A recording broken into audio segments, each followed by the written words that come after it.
at the time we had signed on for that, we'd only sold, I think, a couple 100,000 records, and it was doing okay, but it was kind of getting started. Yeah, it's a lot actually.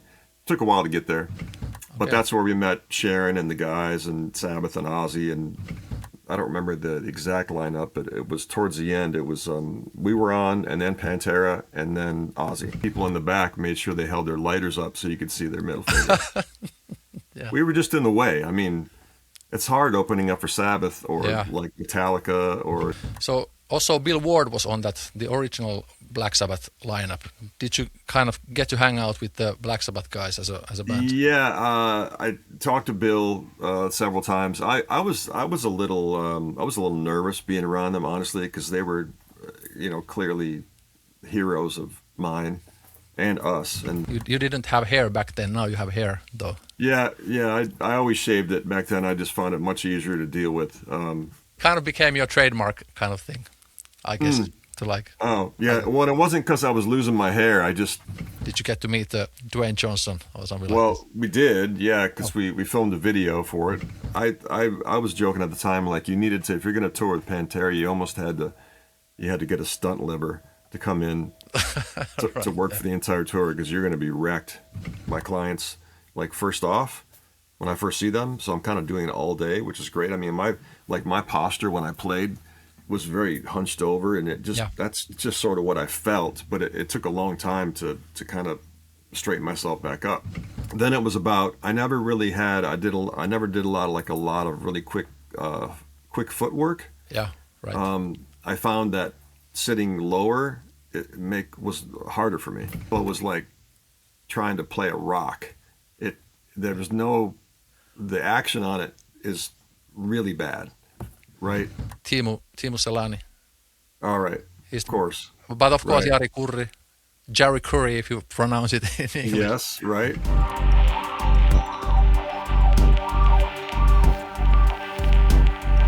Hollywood have been it's kind of a big hill, and I'm in the valley, so on the opposite side of Hollywood.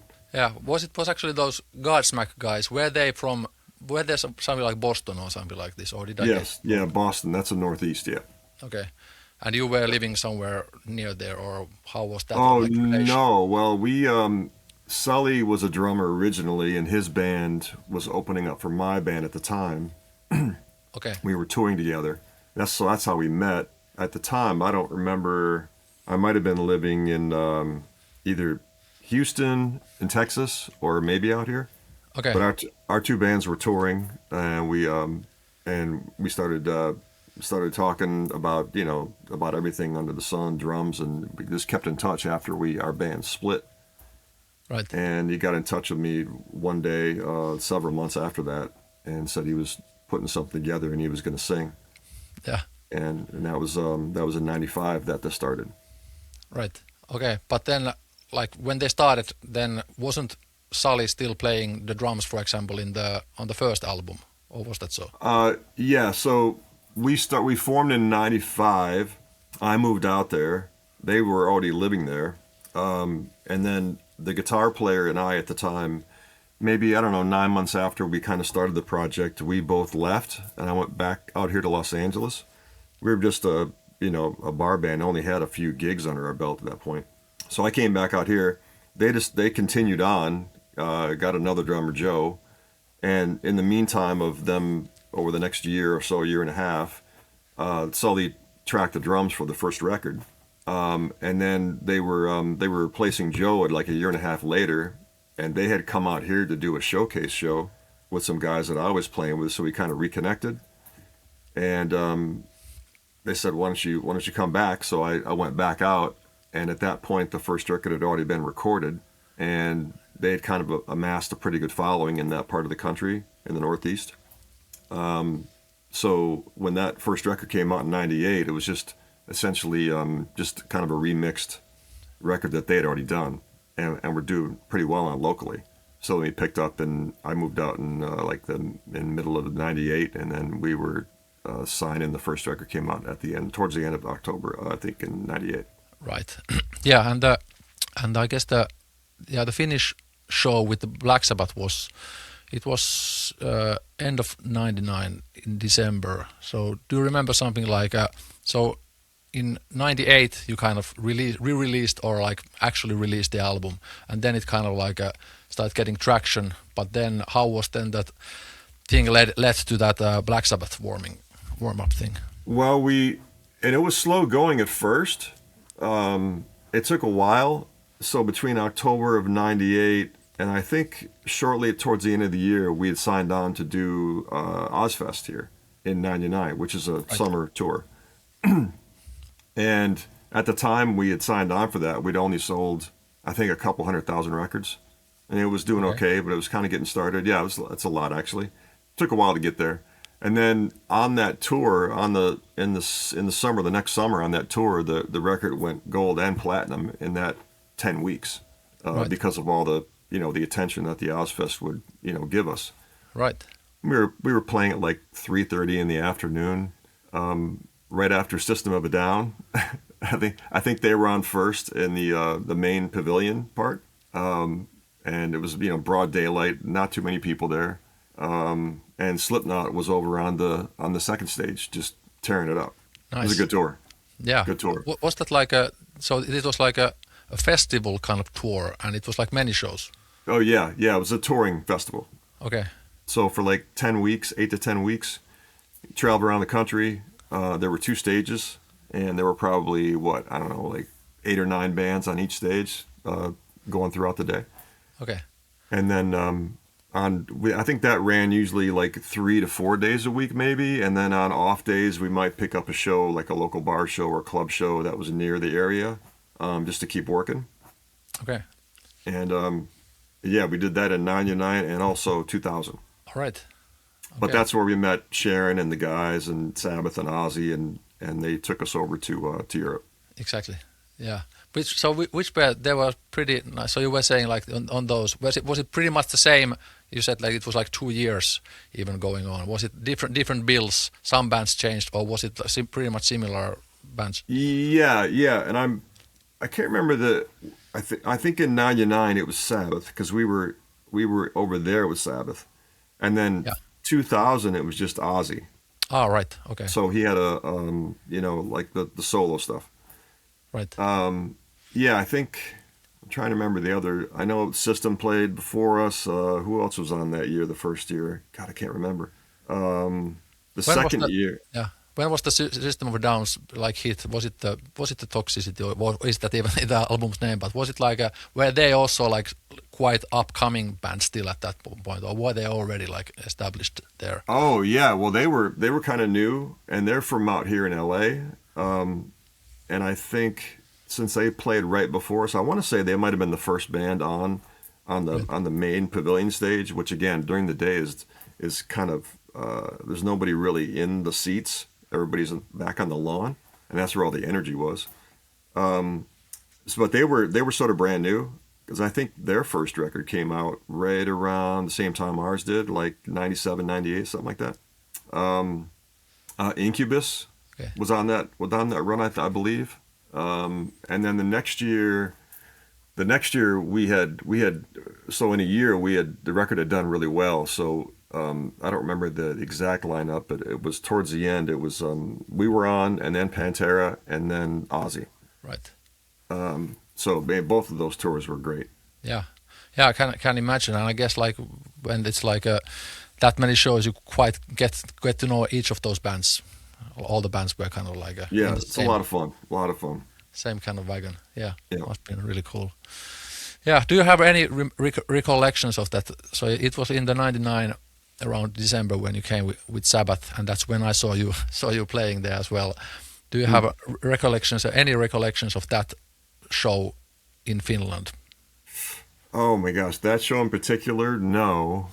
But I saw that interview again that you sent me, and it reminded me of what it was like in Germany. Okay. That was the standout show on that tour, because they just were not having any of us at all. Okay.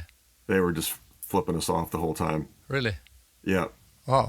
And like Sully said in that interview, if you couldn't see them, the people in the back made sure they held their lighters up so you could see their middle finger. Yeah. we were just in the way. I mean, it's hard opening up for Sabbath or Yeah. like Metallica, or you just get out of the way so we can see the band we came to see. Yeah, exactly. But And that quite was it. It was good for us though. yeah, and quite different kind of bands still. Yeah, yeah, Yeah. yeah. But yeah, I don't remember that show in particular. Was that with it was Drain STH, right? Yeah, From I Sweden. think so. Yeah. And they were on OzzFest with us as well that year, I believe. Right. And so I think it was the three of us on that run over there. Sabbath, us, and Drain. Yes. Yeah. Exactly. And you had already, I think you had already the 2 drum set thing on that tour going on. Yes. Yeah, I that think kind of came right from the beginning. Okay. And in the very beginning, Sully, we just have like a little couple timbales off to the side, a cymbal or whatnot. And then later, I think after I left, then they actually worked out something where we had 2 separate risers that moved around. Somehow that stick to my mind because of course not many bands have done that kind of thing. So Yeah, pretty cool. I think we were. I don't think that was really happening anywhere else at the time, at least. And it was a big part. It was always a big part of the show for people. Everybody always liked it. exactly. Yeah, I didn't know anything about you either. Like when I went to was the Sabbath thing, but then I remember that somehow I like they got some kind of like a earworm memory of that, which turned out to be the Awake song, this "I'm Alive" kind of thing. I remembered like there was that thing which stuck into my head, and then later I was trying to find out like what is this song, and I remembered this "I'm Alive" kind of thing, and trying to like using some Alta Vista or some kind of like Right. ancient search machine, and then eventually I found out that it was the Awake song, Oh, which nice. I guess wasn't even released in '99, or maybe the single was already out. I don't know. Yeah, I don't know if that might have been the first single, but their record didn't come out until 2000, right? I think. Yeah, I think so too. Yeah. So also Bill Ward was on that, the original Black Sabbath lineup. Did you kind of get to hang out with the Black Sabbath guys as a band? Yeah, I talked to Bill several times. I was a little nervous being around them, honestly, because they were, clearly heroes of mine and us, and I was a little nervous. I mean, I don't think we actually spoke to Ozzy until like the very end of the run. He was kind of off to himself, but I didn't even want to bother the guy. I was just so, I don't know, I was, obviously a huge fan. But Bill was great, and I was really excited that the entire band was there at that lineup, because that's the lineup that I know from when I'm growing up. Exactly. I remember going to it was a garage sale when I was a kid, and seeing this record, Master of Reality, not knowing what it was, and I think I paid 50 cents for it. And I got that thing home, and it changed my life. I'd never heard anything like that. Still to this day, I think that record holds up. And Yeah. it's just, that's like for me, that's probably one of the best Sabbath records out there. Yeah, I remember from that show. In addition to remember you actually also playing there. You didn't have hair back then. Now you have hair though. Yeah, I always shaved it back then. I just found it much easier to deal with. And then eventually, I figured I'd let it grow again and see what happens. Yeah. I keep threatening that I'll just shave it off again. Okay. Yeah. It kind of became your trademark kind of thing, I guess. To like. Oh, yeah. Well, it wasn't because I was losing my hair. I just found it much easier to deal with. Yeah, exactly. Yeah, I remember from that show, like, because of course it was kind of like, I think it was the reunion of the Black Sabbath or those times, and then it was long time before, like, there was a break when Ozzy wasn't in Black Sabbath. So I think I remember, like, when I saw Ozzy there, the way he stands there, I kind of memorized it to my, like, to my retina eyes, to have the Ozzy standing there, like, a living legend there. But of course, eventually then after that, he still, kicked around over 20 years, which I had no idea, because it already looked like he was a little bit like older and kind of thing, like this thing, but still. Right. Yeah, I remember back then, and that's, we're talking over 25 years ago. Yeah. He kind of seemed frail back then. Yeah, it did. But I mean, look, that was a life well lived, and to the fullest extent. So yeah, those were great times. That was such a great time being able to see them every night. What a show. Yeah. You didn't play the drums on the first Godsmack record, but there's the music video of the Whatever is played on that live thing. Was that also from the OzzFest? No, that was filmed. Oh no, digging way back in the memory bank. Okay, so it's a like a day festival in not Boston, but near where they all grew up, by this local radio station, WAAF, and that's where the band sort of got the first real big push at that time. And oh, see, my wife's gonna kill me because her band was from New York and they played that show. Oh my gosh. Oh, it's not. I can't remember. I'm sorry. Okay. Maybe as we're talking, it'll come to me. Yeah. Anyway, it's a day-long music festival, and that video was filmed at that show. Okay. And we were sort of brand new still, because you could tell we was like broad daylight when we played. We weren't closing the show or anything. Right. But that's where they used that footage for the first video. Yeah. It's a cool live video. Remember it very well. Yeah, it was a lot. That was a lot of fun. Yeah, indeed. So then, after the tour with Sabbath as well, which ended or I don't know, did that end in the end of '99? Your show was then here in Finland, but then the Wake came in 2000. Was it also recorded in 2000? I think so. Yeah, that sounds right. Okay. 'Cause I think we would have toured for a good year or so after the first record, and that was in October of '98, and Yeah. we started right away. So that sounds right. Early mid 2000, something like that. Right. Where was that recorded? Was it analog recording still? Yes. Do we even have digital recording back then? I would think maybe in 2000, maybe not that many, but I don't know. Maybe it was coming already. I'm not sure actually. Yeah, if I remember correctly, I believe it was analog. Right. Was there at least there are some tempo changes in the Awake song? So were you using click, though you were doing it analog? No. Okay. No, there was no click. Okay. No, that song in particular kind of moved quite a bit. Yeah, it did. I think, yeah. But I was thinking, was there some because I've been now playing the drum cover thing, learning it, and I also saw that there is this movement, but I wasn't really checking that is it really standing in a constant beat or like a tempo. But I would for sure saw that in different parts there were these tempo changes. But Right. I wasn't just aware that was it played on click or just naturally kind of shifting.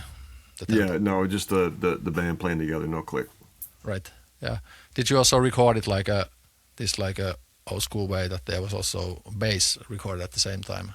How was that process? Yeah, like rhythm tracks first. Yeah. Get a drum track down, see if the bass track sticks at the same time, and then just sort of layer it on top of there. Yeah. What do you remember of those recordings particularly? Does something come to your mind? How was the process and the setting there? Not much. I know it was in a little warehouse in Haverhill, Massachusetts. Okay. And it went pretty quick. Yeah, you're going back over 25 years ago. Yeah. Yeah. But it was pretty quick, and yeah, that's it.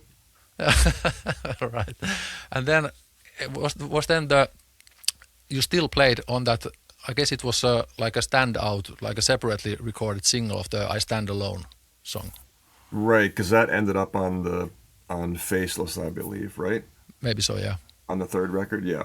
So that was recorded first for the movie, for the Right. soundtrack, The Scorpion King. Yeah. And then became a part of that the third record. Okay. Were you still on the third record yourself? No. Other than that song, no. Right. I left right around 2002. Right. Okay.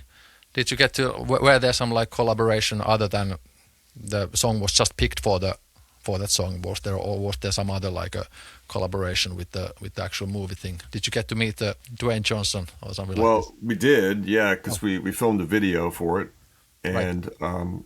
And he was there. Okay. He's in the video, and also I can't remember the female lead in that movie, but she was also there doing some parts. Okay, at the same time, kind of did that thing. On the lot in Universal, I believe, and yeah, that was a fun video to make because we actually had a decent budget and kind of a good setup in the on the sound stage, and it looks really good. Yeah. So it was like those actual like movie production studios where it was filmed. Yeah, yeah. And in the beginning of it, if you remember, there's the four of us are on motorcycles Yeah. riding on that road there, and those guys were all had been ridden their whole lives. They rode motorcycles their whole lives. I had ridden one before, but not in many years. And they go, well, they have this idea of the four of us riding on this road, and I'm like, I can ride a bike. You just basically put it in gear and go, right? But it was like a diamond shape, and Sully was in the front, and then Tony and Robbie and I was in the back. And the idea was, because it was an overhead shot from a helicopter, and you wanted to look like a tight diamond, right? We were going about 40 miles an hour, I think. But I was in the back, and they were like, keep it tight, keep it tight. I mean, I felt like my front wheel was right up Sully's ass. And I'm going, I'm not that familiar with the bike and how this is going to go, but it actually worked out all right. Yeah, right. Yeah. And the Awake music video you did in some actual prison, I guess. Yes. That was in Ohio, and it had been shut down for quite some time as a prison, but they had that area, the prison, and then also out front had been used in a few different movies. There was a part of Shawshank Redemption shot there. Oh, okay. There's a part of Air Force One, the movie, shot there. Oh, okay.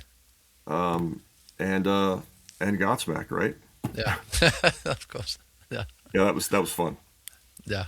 Yeah. Also good looking video. That one. Really pro stuff for sure. So then after that set, I guess you then left the band. And have you been later, basically after leaving the band, have you been in touch with the band guys, the Godsmack guys, or was there? Since then? Yeah. Oh, not too much. We did when I was playing with Fuel, we did a festival together. I think it was in Sturgis, North Dakota, maybe, if that's where Sturgis is. That was many years after, maybe probably like late 2000s, 2007, 2008. I was playing with Fuel, supporting their record that they had put out, and then I didn't see them or talk to them again probably for a long time. Only until a couple of years ago, Right. they played out here, and I went to see them. Right. Yeah. Do they still also live? I saw that they built their like this headquarters thing. The Godsmack. What's that? I think they built their like a Godsmack headquarters. This like a place where they are able to rehearse and I guess record and do this big kind of thing. Oh, I don't know. That would have happened after I left. So I'm Yeah, not I sure. think it was somewhat quite recently. I was just thinking that I was just wondering out loud that is it also in the like L.A. or back in the Boston? Oh, okay. Yeah, it could be. Yeah. Okay. You haven't seen that kind of thing. Yeah. I also saw some when you were talking about the OzzFest. There were some like a footage of like I think at least Sully at the like the Pantera guys, the Abbots, at least Winnie Paul, some like pool party kind of thing. Were you also visiting the Abbots or something like that back in the days? I hadn't been to Vinny's house, but we hung out a lot. Okay. That was quite a tour. If you, we drank a lot. Yeah. Those guys.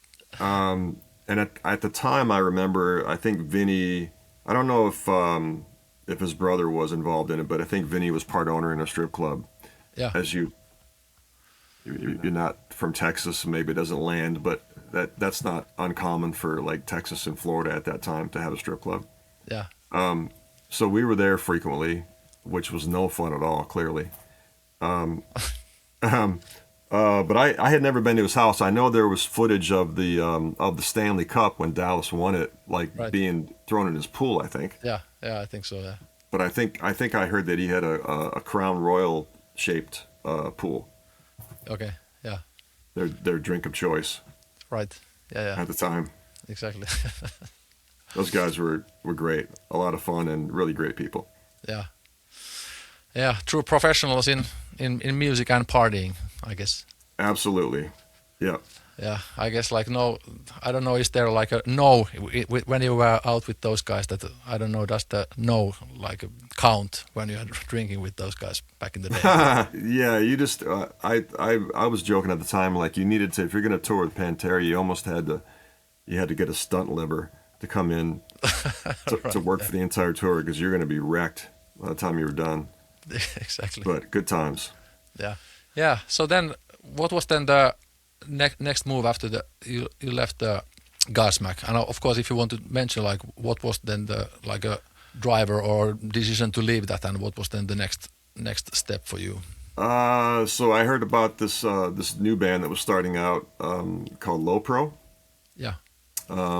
and two of the guys were from the band Ultra Spank, which are out here in Santa Barbara. I think they had a few records. And Aaron Lewis from Stained, he put those guys on his imprint, his record label at the time, and they were looking for a drummer, and so I got in contact with them, and we did one record with Low Pro in 2004, I think 2003, and did some touring with Stained. And then it was a few years, and then we eventually put another record out, sort of independently, and did some touring on that. But you know, the stuff never really got picked up. We never had any great success. But those guys, I miss those guys. They're great. Still really good friends of mine. And then after that, then I'd done some touring with Fuel and Everclear. After that. Okay. So basically nowadays the or when was kind of like are you still playing drums or was there some like a path or like a part when you kind of quit the drums or have you been playing ever since and what's the deal with that? Oh, right. So in it was like 2011, I think. I had sort of always been interested in fitness my whole life, I think, and drums being a very physical instrument, it just seemed natural. And when we actually were doing well in Godsmack, we would take out a bunch of gear and set it up, you know, for the during OzzFest, we'd have all this gear so you could work out on it. So I was always sort of into it. And then around 2010 and 11, when I was playing with Everclear, I met a buddy of mine who was a trainer out here in LA, and he had some high end clients where he would go to Aspen with them for a week or two and train them. And so I had told him I had always had interest in that. So I went through some schooling and got a certification and kind of looked after some of his clients while he was gone. So when I was off the road with Fuel or Everclear, I was sort of training people here as well. And then eventually, I started playing less and then just got more involved with training. And that's kind of what I've been doing now for almost 20 years. Okay. Actually, over 20 years. All right. Is it like so you're kind of like giving like a kind of a it's like personal trainer kind of like a thing mostly what you are doing with other people. Yeah, right. I mean, there's some buddies that out here that will do a show every now and again, but I don't play drums much. It's mostly I'm working a lot with my training business. Right. Yeah. Is it like I don't know? You seem to have a cool house and that thing. Is it like do you have a separate like some like facility where you are training or what's that kind of thing? A place? Yeah. Oh, To do like no. It's all private in-home stuff. Okay. So I travel to them. Okay. This is like a little separate little studio apart from our house. So it's got This is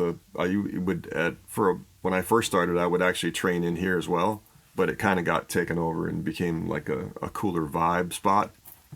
And my wife was not like too keen on me having all my gear around here because it ruins the vibe for her. But yeah, this is a separate spot where you can come out and chill and she can do her stuff, and then I can also do some of my own training out here. But I also have a cool vibe. What was kind of like to you the spark which got you into drumming in first place? Kiss. Okay. I mean, I'd never seen anything like it. I still remember getting Kiss Alive, 1975. I'm 9 years old. Went to see them when I was 11 or 12. Went to a show in Detroit. Blew my mind. I'd never seen anything like it. You know, still to this day, it was like they were the band that kind of set the precedent for all of that kind of the stage show, the whole thing. But I just started like every kid, just banging on stuff all around the house when I was a kid, like 5 or 6 years old. And then eventually my mom got me a little kit, and I think Kiss and I was more into Ace Frehley playing guitar, honestly, but I didn't. I wanted to play the drums. I wanted to be Ace Frehley, but I wanted to play the drums. And so then I started playing in school, and I was like 10 years old in the school band. So it'd be concert band, and then eventually in high school it was a jazz ensemble.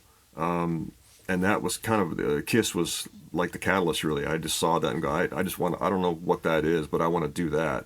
And then somehow was able to marry the desire to play the drums in with that situation, and that's kind of what started it all. Right. And then was there like basically, were you self-taught, or did you find some like a mentor to kind of take you to like a next level or something like this when you're... Right, all self-taught. I had one lesson I remember when I was maybe 14.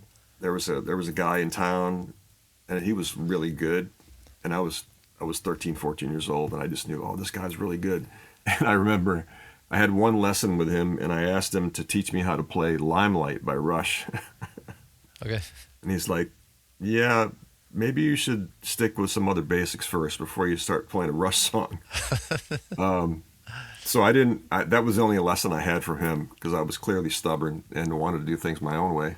But yeah, all self-taught, and then all the knowledge and reading music that I got from playing in the school band, right, which is really helpful. I'm glad that I got that chance to do that.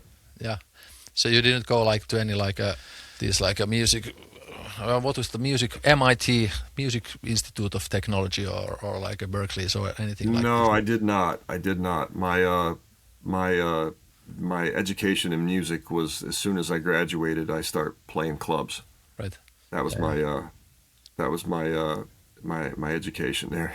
Right. Did you find some other like maybe some technique or something which you found useful, or some kind of like a routine other than, I guess, what you're describing, just playing a lot with bands?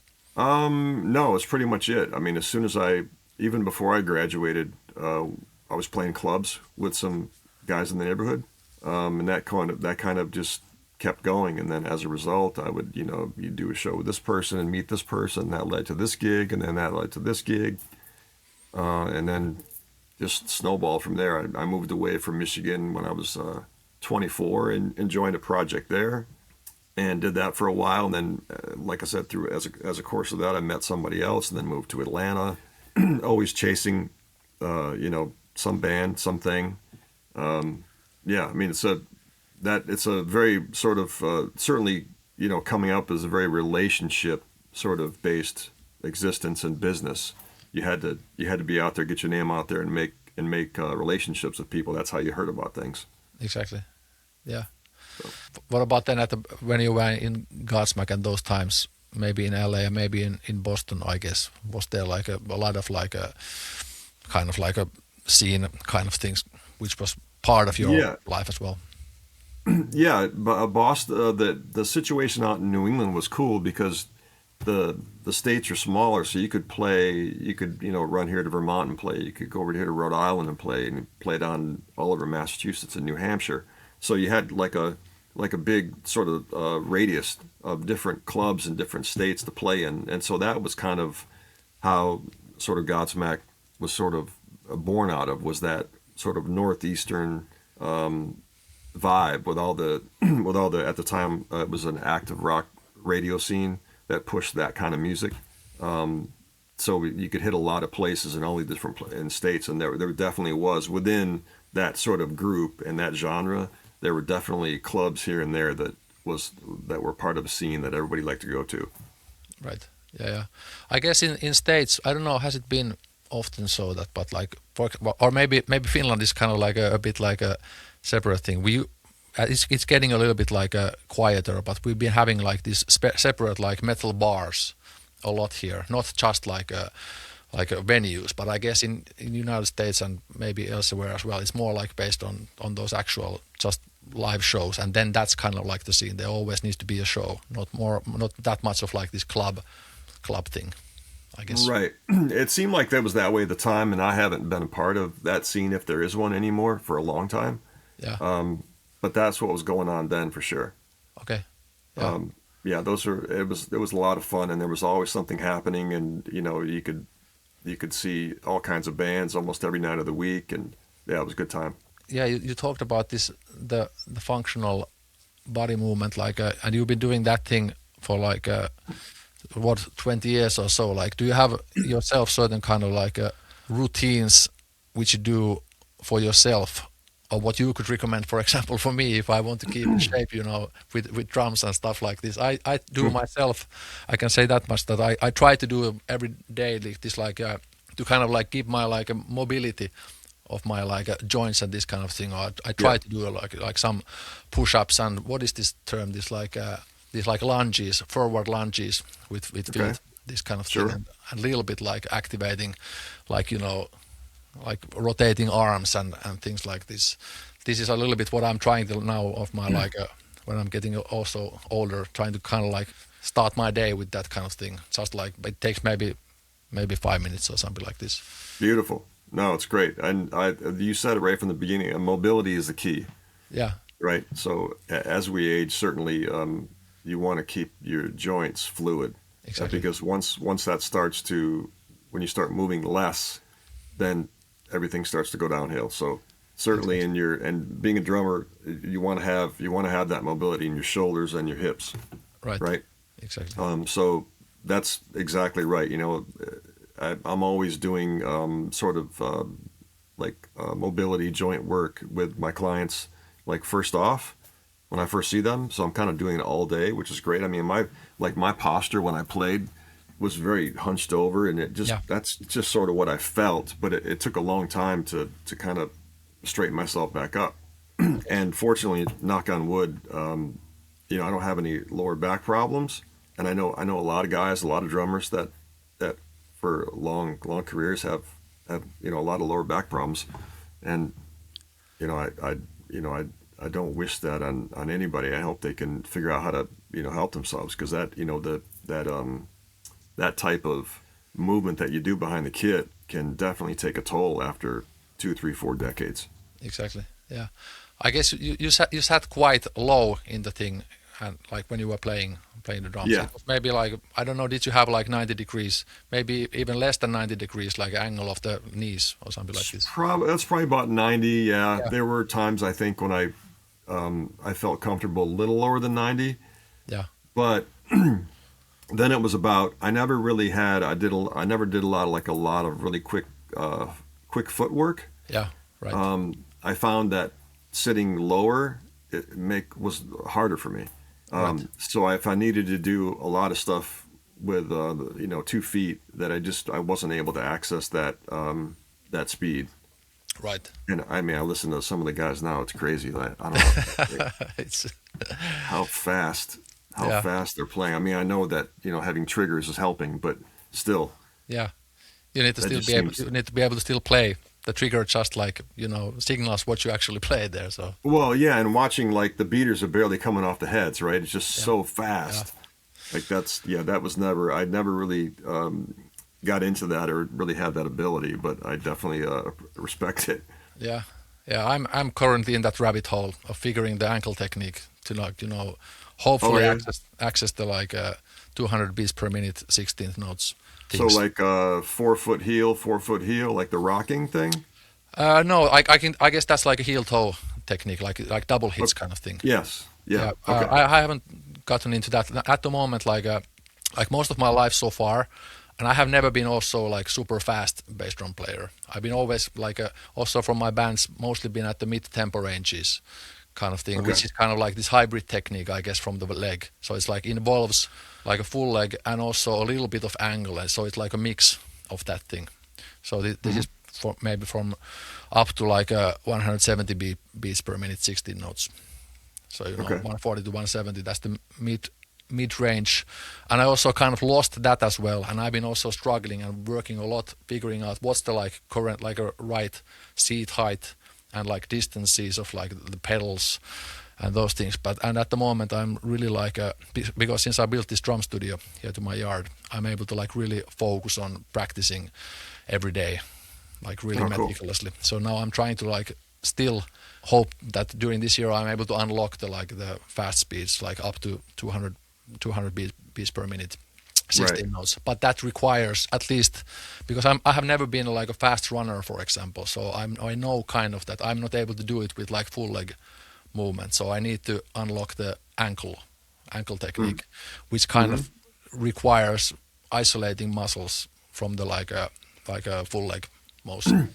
Yeah. And yeah, it's definitely a technique. Also, I think like how you're sitting on your stool too, like more up front or more back, could have an effect on that. It has. It's absolutely. But like I was always, I just wanted to play as hard as I could typically, and it would, you know, a big leg swing and, you know, foot coming way off the pedal. And interesting that. So my wife is the youngest daughter. Do you know who Gary Chester is? No. So Gary was a studio cat back in New York back in the 50s, 60s, 70s, and I don't know. He's played on pretty much every song that you've heard, like a lot of Dionne Warwick stuff, Jim Croce. He played on the original Twist and Shout. He played with the Drifters, and I mean, he played on Brown Eyed Girl by Van Morrison. I mean, a ton of hits. And at the time that he played, you definitely didn't play with your heel up, and that was a big thing for him. Your heel was down, right, because you weren't playing that loud. Yeah. You were playing in a studio, and everybody was being recorded at the same time. And you didn't want the drums overpowering everything. Right. But in the mid 80s, he also wrote a drum instructional book called The New Breed, which is, I think, to this day, still one of the, 3, 4, 5 best-selling drum books. All this time later. Oh. And he had a whole thing where he called them systems. So you would play a groove, let's say with your right hand, your right foot, and your left foot, and then there'd be a melody line that you read. And that would, it would be varied, and then you would play that line with your left hand, okay? So, but then you would switch it all around. So what your right hand just played, now your right foot is going to play, and move your right foot to your left foot, and now you're going to play the left hand as the main timekeeper. Now your right hand has to play the melody line that you're reading. Okay. It's way beyond difficult. Yeah. And then on top of that, he also talked about using the voice as a fifth limb. So you would play these 4 limbs, but then also read a melody line and then use your mouth, use your voice to handle that. So if it was like a bass drum, you just go bop, bop, bop, within the melody line. So now you're not only playing the 4 limbs, but also incorporating the voice as well. Yeah. Mind-blowingly difficult.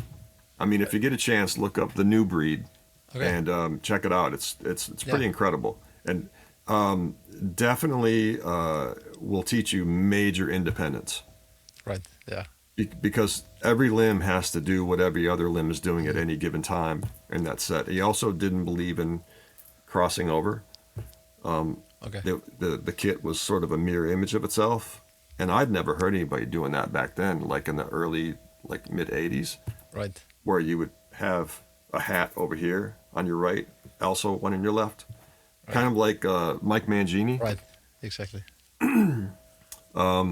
Yeah, but that's how he played. I never met him, but I don't think he would have approved of the way I played drums, probably. He would have had a lot to say, I'm sure. Like, get your heel down, young man. Yeah. Yeah, but yeah, it's tough. That's good luck with that. I never really got too much into that heel toe or getting out a lot of mobility in the ankle. Just like slam the thing. Yeah. It's requiring quite a lot of patience and figuring out. Right now, I just kind of accidentally unlocked again like these mid tempos, this powerful like mid tempo playing simply by because I've been like trying to figure out the ankle technique and been rehearsing that, but then I just now bought new shoes which has like a higher heel than the like front of the leg, and I've been playing like now last maybe 10 years with these barefoot shoes, so there's not really any support for the like a foot, because it's kind of like basically your leg, because it's not like a stiff like Right. this thing. But now since I now got these shoes which is a little bit like higher this like a heel, now I'm suddenly like able to get insane power for this like a double bass of the mid tempo. So now I'm able to play those like a Nick Menza, Megadeth, Rust in Peace, like some of the more like a faster double basses for that, like those Take No Prisoners. I don't know if you know the Rust in Peace album, but like it's surprisingly like tough, like a double bass stuff. Also like taking into consideration the rhythms that you're playing on top of the bass drum things. So now just simply just by changing the foot, I mean like the shoe, now somehow like now just with that simple change, I'm now able to play all those things very like nicely, just out of that. Has it changed the power at all, or you just It changed the power as well, like because like now I guess because it all comes to like this like physics and like the angles, the ergonomics, and kind of like the bass drum like pedals angle, and then your foot's angle and how you are sitting. Then there comes like the knee angle, and then also your like a knee angle. And now because the shoe has like this higher like a heel thing, it kind of changes my like ankle angle, and somehow now I'm able to like way easier get more power and like easier press with the ankle the pedal. So now I've kind of like unlocked lots of nice power to the bass drums. Even like it even helped like when I was now playing this Godsmack songs, the Awake and stuff, when there's some of those like small roll fills with the bass drum, I'm able to get much bigger like force and nicely like I'm able to play it with a lot better control with those shoes. Nice. That's interesting. Do you do I think for when I back then I would do a lot of like I don't know if it's called this, but like how the forefoot would sort of swim back and forth. Right. Side to side. I guess it's kind of it's either the slide, or if it's like a horizontal, or like alongside the pedal, or like left and right. Yeah. Right. Left and right. Yeah. Like sideways. Yeah. Kind of. Yeah. I guess it's called swivel technique, kind of that thing. Okay. Yeah, I haven't gotten to that, but I'm thinking that at least I'm seeing a lot of these players playing who are able to play like basically fast stuff over 200s or 200 beats per minute 16ths. A lot of them use the swivel technique, which is like a form of like this ankle technique. It's not like this heel toe where you have these double hits, but like this swivel thing, and I guess it's called ankle swivel. And there's different also formats of that swivel. There's the pressure swivel, I guess, and things like this. But I haven't yet gotten to that. But I have a feeling that I might need to look into that technique as well, because I would think that it would be helping a lot those like really fast speeds. Right. Well, I know there was a guy. I was in a cover band that was from Atlanta, Georgia, and the drummer that was his name was Pat. He left the band and I replaced him in the band, but I'd never seen anyone play with one foot as fast as he did.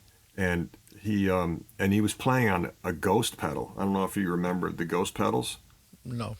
Okay. A ghost pedal was like trying to play a rock. The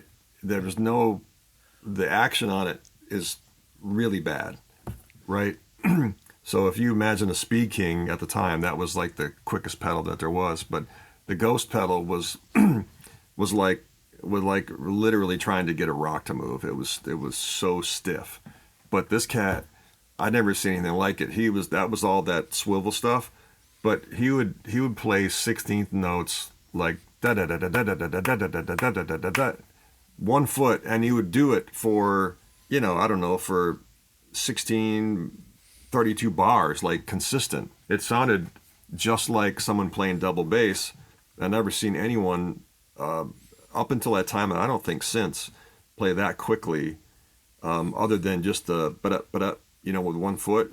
just playing straight 16th notes for that long. And that he was incredible. Right.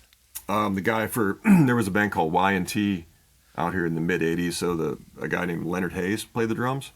Same kind of thing with his right foot, just insane speed. Yeah. And control. Right. I'm curious to know, like, is there certain other like interest which you have outside of functional body thing and the music which you are spending your time mostly? Most other than like essentially just being physically active and just sort of figuring out how to use the body and everything that I'm doing effectively and efficiently, because this is what we're walking around in. So hopefully you can get it to work for us as best as possible. And who wants to be older and in pain and not be able to move? I don't want that. I don't think anybody does. Right. So just always trying to keep that in mind. Yeah. Have you been? I guess there's a lot of like, especially podcast contents or like some people in that like domain which you've been keeping an eye on. Some of these in the fitness industry. Yeah. Oh gosh, yeah, so many. It's kind of like all the drummers that I would ever call influences over the years. There's so many fitness people now. One of the biggest guys, his name is Scott Sauna. He's probably the guy that I think inspired me most for like the sort of calisthenics body weight stuff, and a lot of mobility inspiration from him. And there's guys like Ido Portal also that are big into the mobility stuff. Okay. And then you got Pavel Satsulain, the Russian kettlebell master. Okay. God, there's so many. Have these guys been on some podcasts recently? Like Pavel? Some of these guys which you mentioned, have they been visiting some podcasts which I might not know also, which I could check out? Like, oh, geez. Well, I know Joe Rogan has had Pavel on there. Okay. When was he? Like recently or like? I want to say maybe a year or two ago. Okay. Where else? I've seen him on with Andrew Huberman. Okay. He's been on with a few different people over the last few years. And then Menno Henselmans, also great Dutch bodybuilder at one time and great teacher. Oh God, there's so many people. But if you look for Pavel Satsulain or anything from Menno Henselman, Dr. Milo Wolf, he's a sports scientist, really good content I found. There's so many. Definitely with the social media, the industry's kind of changed. There's a lot of crap out there, but there's a lot of really good information as well. You just got to know what to look for. Exactly. But there's a lot of really smart people, giving some really good advice and technique. Right. Have you run across? I ran across into some like one. I think he was also on Joe Rogan, and he was also on Rich Roll podcast. There's this guy called Tony Riddle, who's this like get rid of your chairs guy. Have you run into that? Yes. Yeah. Yeah. Yep. Love it. What do you think about his stuff? What he's been talking about? I don't know a ton of his stuff, but I'm familiar with his name. Right. But I do believe that that the chair and the shoe are probably two terrible inventions for the human body. Like, we don't need to be sitting. Obviously, as drummers, you got to sit. But yeah, the least amount of time you spent like this, the better off you're going to be. Exactly. And then the shoe, if you can get, the closer you can get to the earth, the better. Right. So, but the knees over toes guy, there's some good stuff there. I can't think of his name off the top of my head, but a lot of great stuff there. There's so much good stuff out there for steering people in the right direction. Yeah. Yeah, I've been trying to get. I got inspired by Tony Riddle, and I think since then I've been trying to get at least maybe daily to like sit on the floor and like take these different like positions of the legs to like different sitting positions, because like prior to that I was never able to kind of. It felt really awkward for me to sit in any way on like floor. Oh really? Yeah, because I had never kind of done it. But then after this, like I've been kind of trying to get it into like this, like a routine thing, to like at least visit some of these different positions, sitting positions, to like, you know, mobilize like the, also the, I don't know what's the thing, the joints of the like the toes as well when I'm sitting, and things like this, like that thing. I would think that if you don't kind of use it, you will kind of lose it. Mentality is the thing that it's good to kind of like visit those things as long as it feels still like a reasonable, and that's what I've been also doing based on the Tony Riddle guys stuff. Yeah, it's good. And I mean, as a drummer, it's only going to help you get keep your hips loose. That's going to help.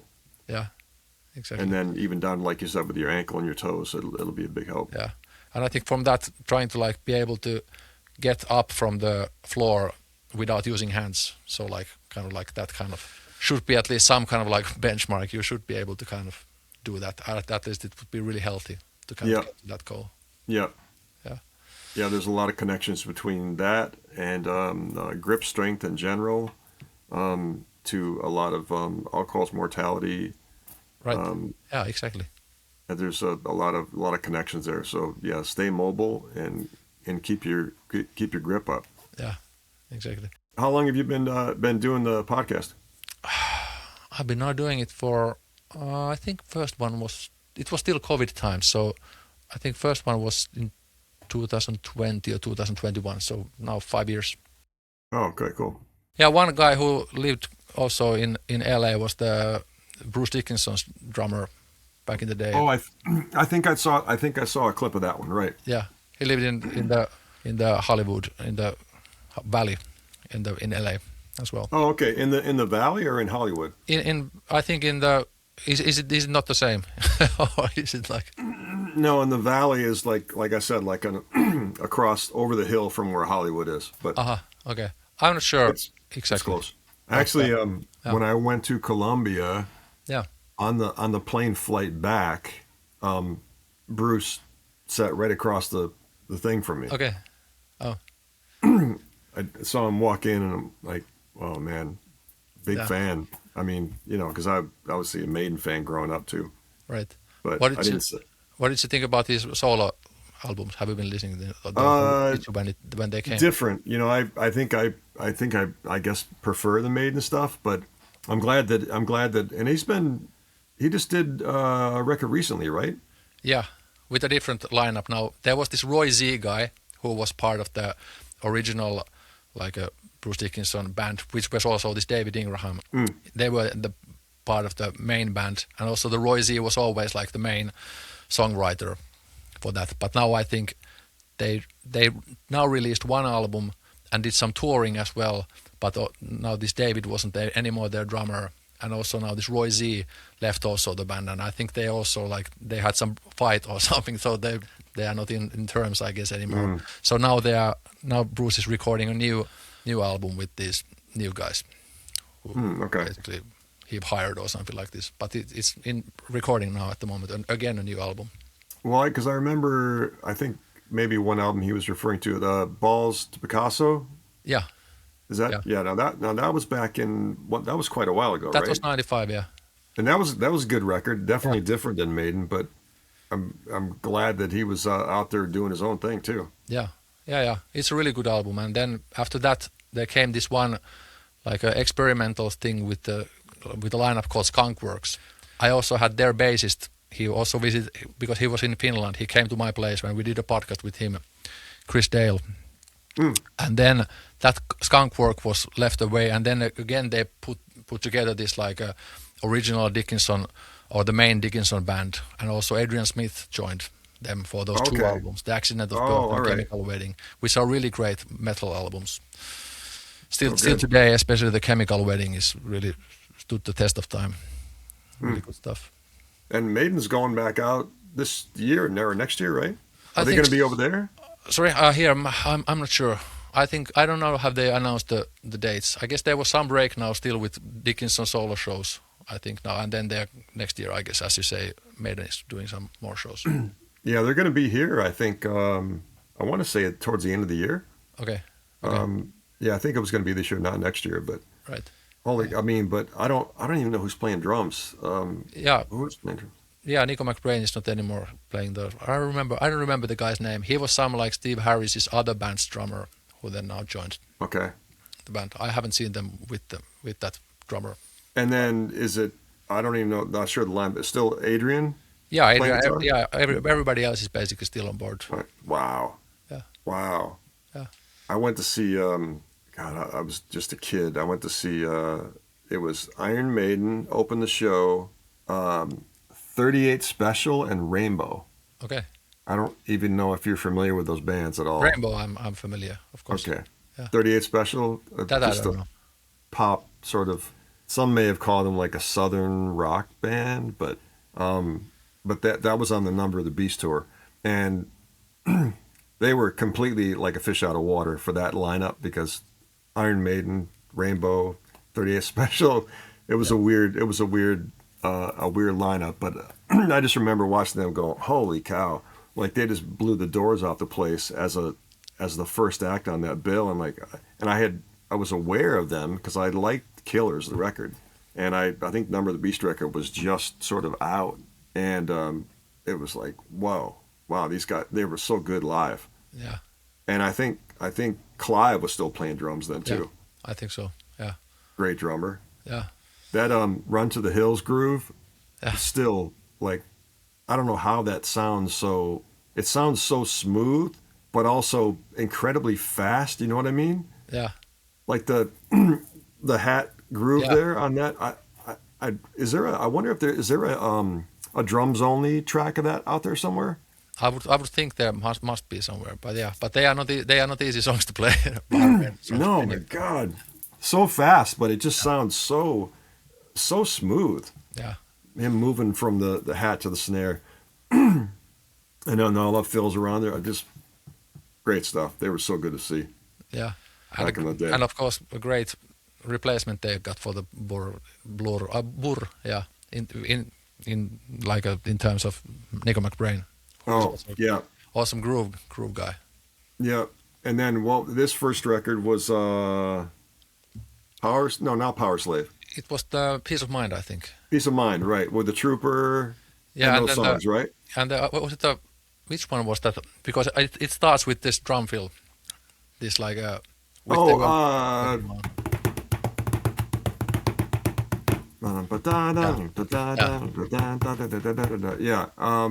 was that the song's name?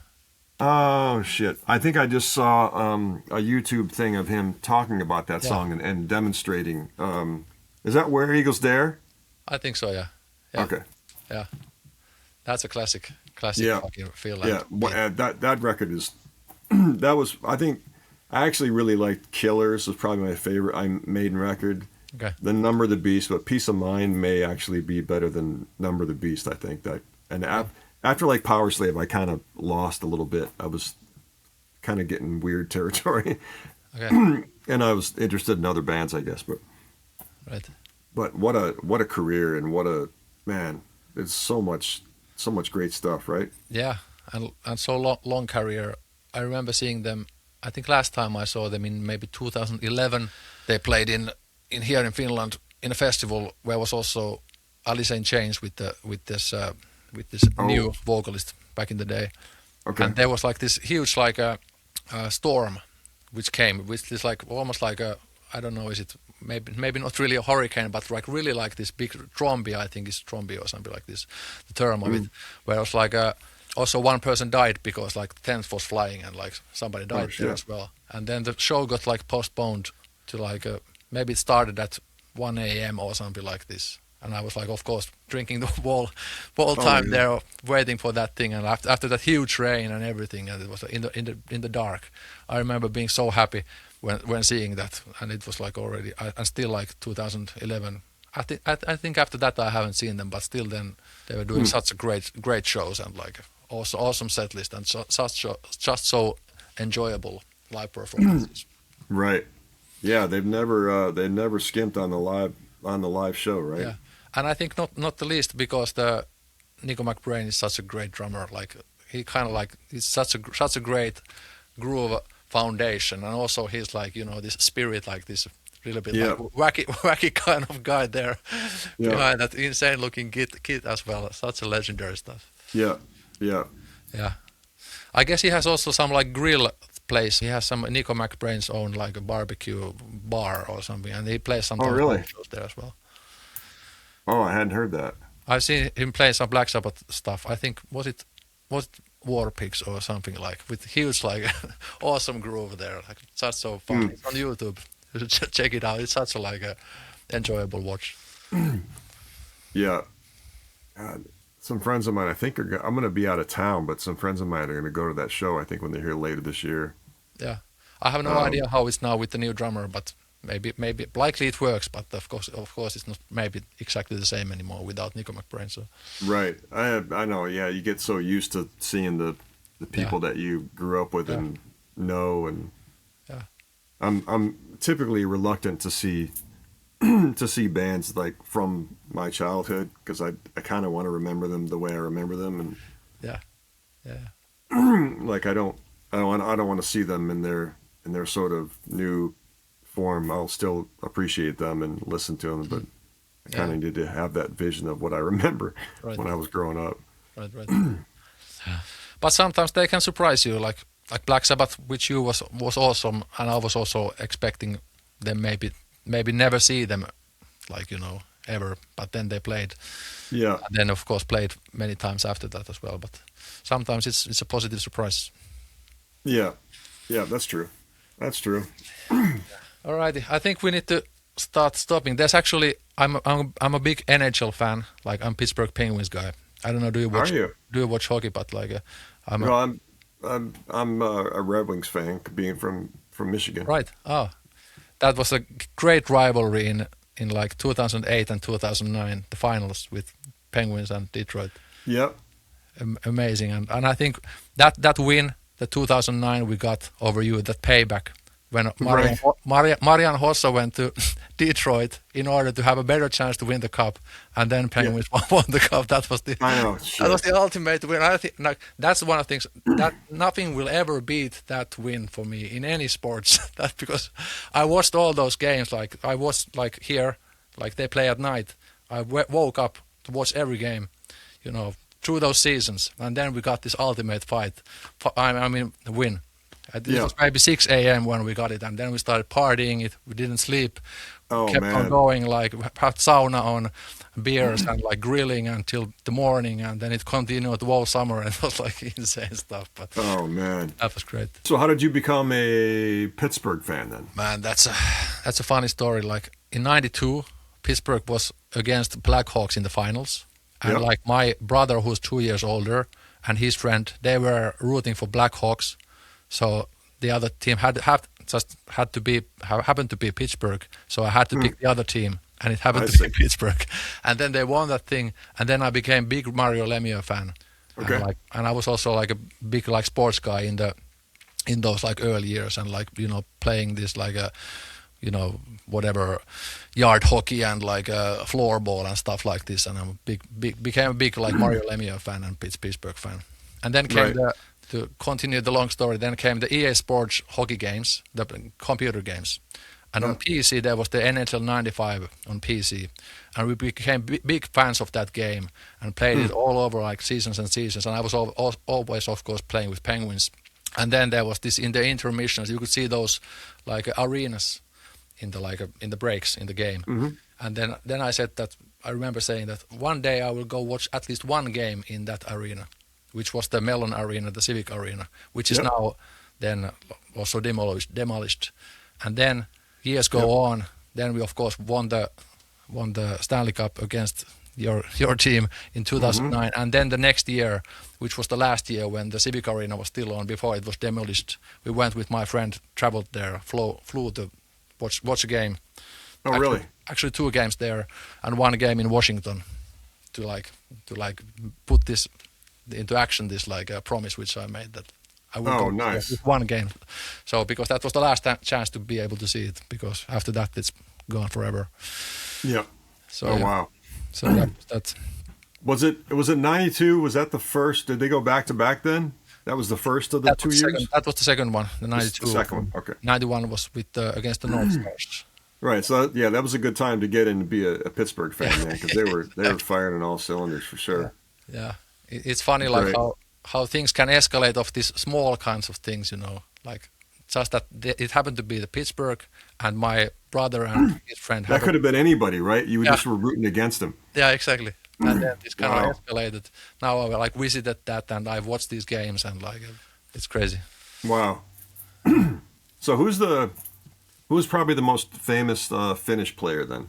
I would say Timo Selänne. All right. He's, Of course. but of course Right. Jerry Curry, if you pronounce it in English. Yes. Right. Jerry Curry. Well, of course, yeah, Timo Selänne, and then of course nowadays Barkov in Florida, Alexander Barkov, their captain, Okay. and then of course Rantanen is playing for Dallas, Mikko Rantanen, Oh, and I don't then know that name. Okay. and then we have these goalies. Finland has been having these great goalies, you know, Kiprusov at Calgary, and Kippersoft, right? yeah, and Yeah. Pekka Rinne in Nashville, and guys like Oh, that. okay. Right. Pecorine, right? Yeah. Timu played out here, right, for the Ducks? Yeah, eventually, yeah. First Yeah. in Winnipeg, he won the rookie scoring Winnipeg, right? That's right. title thing. The 76 goals in the first season. And Yari, what was his main team? I can't. It was Canadian? Oilers. It was always with Gretzky. In Okay, yeah, I was gonna say Oilers first, Canadian they team, won right. won these 5 cups or something, and then he also went to Los Angeles. I think That's right. to play with Gretzky. I think for that season, maybe they were. I don't know where they're same year there, but I think so. Right, right. When out here with the Kings, right? Yeah. Right. Right. Right. Oh man. I don't watch as much hockey as I used to, but back in that time, like those 90s and 2000s, the Penguins rivalry with Colorado with the Red Wings, Right. those were such, and they just that style of hockey I don't think you see much anymore really. Yeah. It's not quite as physical, I think. Yeah. Yeah. It's changed, of course. Yeah, but those were really good times, those 90s, and like there were so many players like who had like some like a character, so you could always like. I think Yeah. of course it came from me also playing those like computer games, but like I basically knew all the teams, every player of every team, and like you know, or most of them at least. So many like names, Right. those kind. When we were touring, I think it was in 2000, and we played a show in Colorado at this place called Red Rocks. Okay. I don't know if you've heard of that venue. No. It's an outdoor amphitheater, sort of like in the mountain. It's absolutely stunning. Okay, yeah, Red Rocks. I think I know that. Yeah, Yeah. many bands have played there. You know. Yeah, yeah. Yeah. And we did a show there, and some of the Avalanche came out to the show, and I met a few of them that night. We ended up going to this bar for last call and becoming friends with a lot of these guys. And actually, one of the guys, Sean Podine, put on a charity event for many years after that I would golf event that I came and played in, and became friends with a few of those guys. And then they went on to like a good friend of mine, Chris Dingman. He ended up playing in Tampa after he left Colorado. So he's got a cup in Colorado and Tampa. All right. And that was the year, I think they had just either right then or they were about to knock Detroit out of the playoffs, the Western Conference playoffs. And I was trying to give them as much shit as I could, but their team was too good that year. Yeah. Adam Foote was there. You remember Adam Foote? Yeah, I remember. Yeah. Those guys were a lot of fun. Great guys. Yeah. Very cool guys. Yeah. But I had to go against them because they were Avalanche players. Of course. Yeah, and I think also like hockey and rock and heavy metal, they are really tied together. I totally agree. Totally agree. And I think every hockey player wants to be a drummer. and I know a lot of drummers that would like to be hockey players. Yeah. Like they're big musician fans. Yeah, for sure. Yeah. Yeah, we had also like Jere Lehtinen was in Dallas. What's the name? Jere Lehtinen. In Dallas, yeah. when Dallas won the cup. He's also a big metal guy. Oh, really? Yeah. Nice. Yeah. I've seen him around here in shows and and events, but he's been always like he has also like sometimes in Finnish festivals come to like announce some bands also like he's been around in the metal scene a lot like associated with that. Wasn't there a goalie, Lehtinen? Lehtonen. Yeah. Lehtonen, Lehtonen is also a goalie. He was goalie, but Jere okay. Lehtinen I think he's Hall of Famer, and he has this like the shirt is in the Dallas like roof. Yeah. How do you say that? In the rafters, I guess. Yeah. Yeah. But he was tall and lanky. I think he was. I don't know, was he tall, but he was like this. He was pretty physical. He was really good, like a defensive, offensive player, like a defensive forward. Okay. Yeah, he was like always the one side of the Mike Modena line, the number one line when they won the cup. So. Right, and then I was glad when Mike came to Detroit eventually. Yeah, that was good. Yeah. Being that he was sort of, I think he was from that area originally anyway. Okay, right. Oh man, those were such great teams back then, right? Yeah. Detroit had insane teams in there, around 2000s, like when they won those cups, like crazy names. Yeah, with the Russian Five. Yeah. And oh man, and then the car accident after the year, Yeah. and wow, yeah, those are some great teams and great rivalries. Yeah, we've kind of come a long way from those times. You know, in the 90s, I was able to watch in the very end of the 90s, I was able to watch maybe three games per year from this cable channel, maybe, or something like this. But of course now with these streaming things, if I want, I'm able to watch all the games and like every single game with this like 4K quality. So it's incredible how that has changed compared to the 90s when I was like really getting big on hockey. We also had we had this NHL Power Week show, which came also here in Finland. Like they showed I guess the NHL Power Week was like your some Canadian or some I don't know, some networks show, but that was always like the recap thing and with all the great features and musics and intros and things like this. This was like in the 90s, which were kind of like the only thing we were able to get. But nowadays, of course, it's different with these streaming things. So it's pretty incredible to be able to watch any game live always from this perspective, from us. Hey, wasn't wasn't the gold medal game the Finns and USA? Which year? This past year, this year. No, it wasn't it USA Canada. Canada. All right. Oh, so I think Finland was the game prior then. Yeah, I think They had them in the semifinals, I think. I think so. Yeah, I have a weird blackout with that. I watched those games. I don't remember Finland were they fourth or something? I don't know. I don't remember now at the moment. Yeah. But yeah, it's crazy that Canada didn't win the finals. I guess also because would it been different if Crosby had been playing, but he got out. So I think it might have been the difference maker in that thing. And of course, Finland would have been better as well if we had Alexander Barkov, the captain of Florida Panthers, who I think is at the moment they're like the best Finnish all-around player, and I think maybe the most valued among the NHL players, Finnish players, the Alexander Barkov. He's such a great force all around the ice, and was also a difference maker when Florida won the recent cups. But he was also out. He's been out now this whole season, the Barkov, Finnish guy.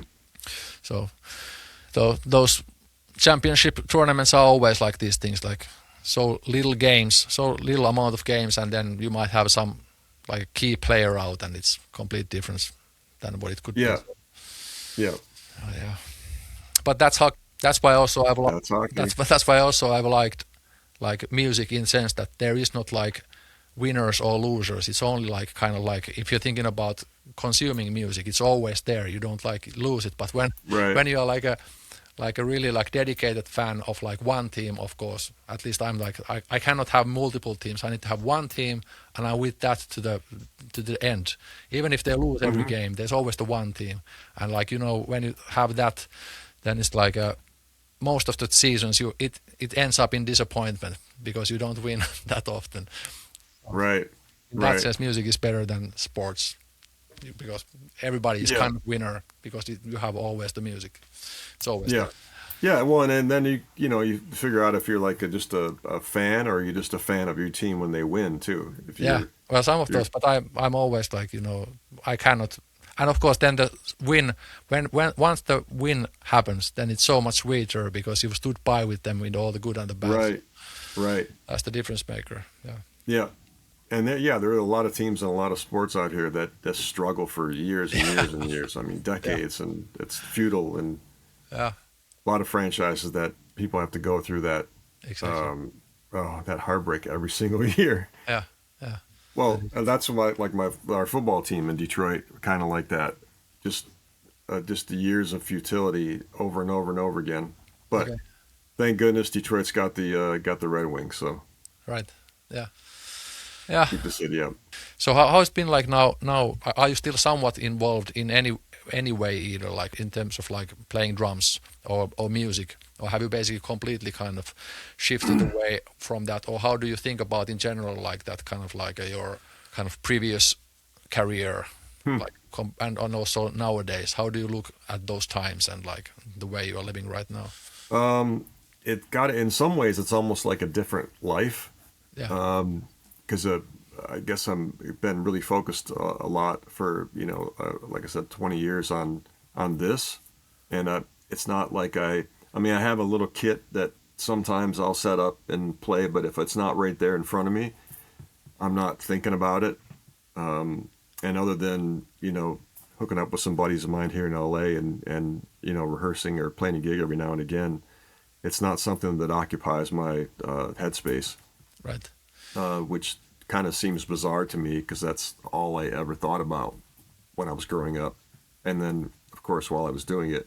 But there's been so much like separation from that now, doing something else that I'm kind of more focused on the training stuff. And yeah, I still enjoy playing. I think what I miss the most about it is that time on stage with your the people that you want to be up there with. All the rest of it, I kind of don't miss. Yeah, right, right. um, yeah, a lot of downtime and nonsense and yeah, just that time playing with if you're up on stage with guys that you really like playing with and enjoy as human beings too, it can be great. But yeah, that's kind of what I think about when I think about the playing drums at this point. It's all about if you can get in a room with somebody that you care about and have some fun, and also the no stress, no pressure of it. Now when you're going down that road when you're younger, everything was towards that one goal, and everything was such a massive problem or issue or success, and it's a lot riding on it. Yeah, When it's more of, I guess, say like a hobby as opposed to what I'm going to do for my career, I can ease the pressure a bit. But yeah, I don't like there'll be months when I don't even look at a pair of drumsticks, yeah, which does seem sort of odd, but also seems natural at this point. right. Yeah, yeah. Have you been visiting like any like other bands rock shows or like events like locally? No, I don't go out to a bunch of shows. I can't remember the last show I went to. Might have been when I went out to see Godsmack a couple of years ago. Okay, Godsmack and Stain were touring together. okay, There was another show I saw recently. I can't remember what it was now. But typically, I won't go out. I don't go out too many big shows. Although, like if Tool comes around, I'll want to see them. Going to see Pucifer in May next okay, month, which is interesting. So there's a few bands that I want to get up and go out for right. sure. Yeah. So that kind of music you listen also still these days, Tool and similar bands.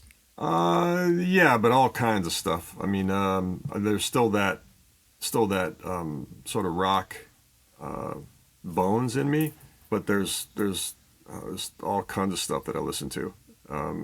Yeah, pretty much everything under the sun it inspires me and is enjoyable at this point. Still have to ask you, what do you think about, or do you have like sauna or like a cold plunge things which you have been doing? Oh, yeah, kind of. So we have a pool here. It's not heated, so in the wintertime, like now, the water can get down to about 50 degrees, which is pretty much like a cold plunge. Yeah. And I have, excuse me, I went to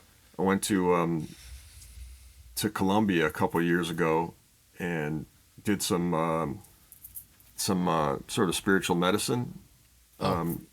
and which was fantastic. But they kind of introduced me to making a my own steam sauna, Oh. which I've made here. Oh, really? So I can go, back and forth from the steam sauna into the pool, which is essentially a cold plunge. Right. But there's definitely a lot of benefits to that stuff, the heat and the cold for sure. Right. So every now and again, I'll be involved in that, or cold showers, certainly. Right. Yeah. Yeah. I also try to like end shower always to cold to like maybe around 20, 30 seconds at least to kind of give it a little bit of like shock effect to the body and kind of trying to contain it. Yeah, Wim Hof had it right and has it right, right? Exactly. Yeah, and I haven't also been I think I haven't been, knock on the wood, sick since when COVID was. I got the COVID from a guy who just had his booster, and so I got it from him. So I didn't get the booster. I had the COVID, and since then I don't think I've been sick for these like 5 years or something. Wow. So I think there's this like a Fantastic. how did Wim Hof say? Was it like a cold shower a day keeps the doctor away, or how did it go?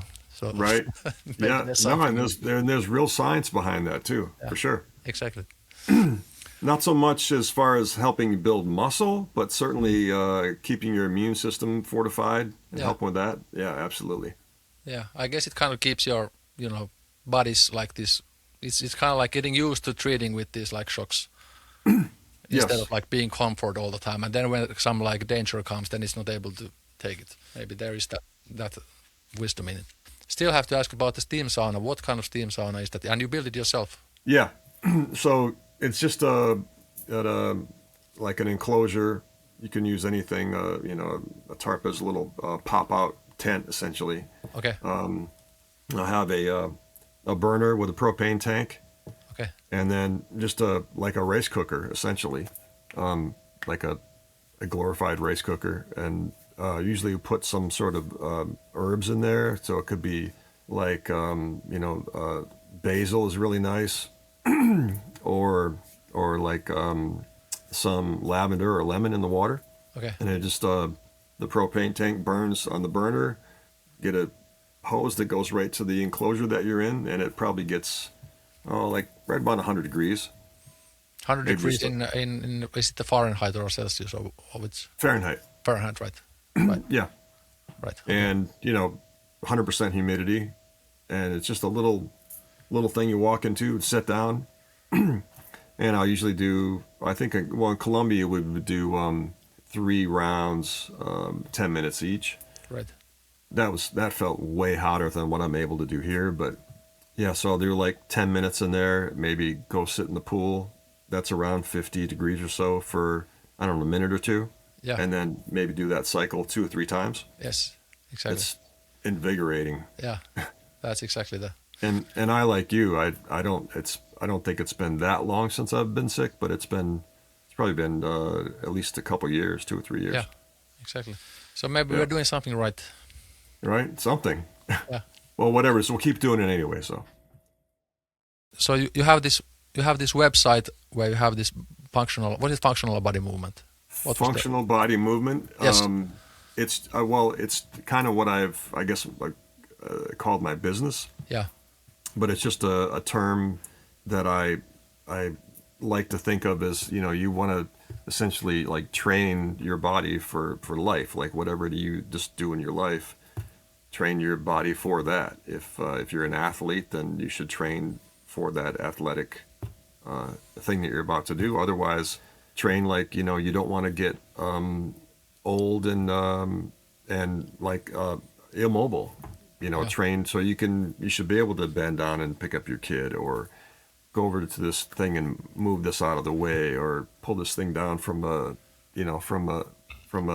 high place without having any pain or any problems in your body. And strength training is really important. certainly these days. Keep your strength up. But it's just a term that just means just whatever you're doing, and it's kind of a catch-all phrase. Everything is functional, right? But just move your body in ways that are functional to your life and whatever it is that you're doing. Right. So there's that website where people are able to go and like get in touch with you and book those sessions. Yeah. Functionalbodymovement.com. Exactly. Right. All right, man. I think we basically covered everything up. Unless something comes to our mind, we can still add something. But if not, then really appreciate it and good to see you around. Right, man. Like with Good, I've never seen you with hair, so this is the first time I'm seeing you with hair. So I'm only seeing those Godsmack footages. So just letting it go. Just letting it go. Yeah, exactly. So hey, thanks a lot, man, for doing this, and it's great to see you. And good luck with your ongoing things with the functional body movement and things like this. Thanks, man. So good luck with that, man. Yeah, good to see you too. All right, see you.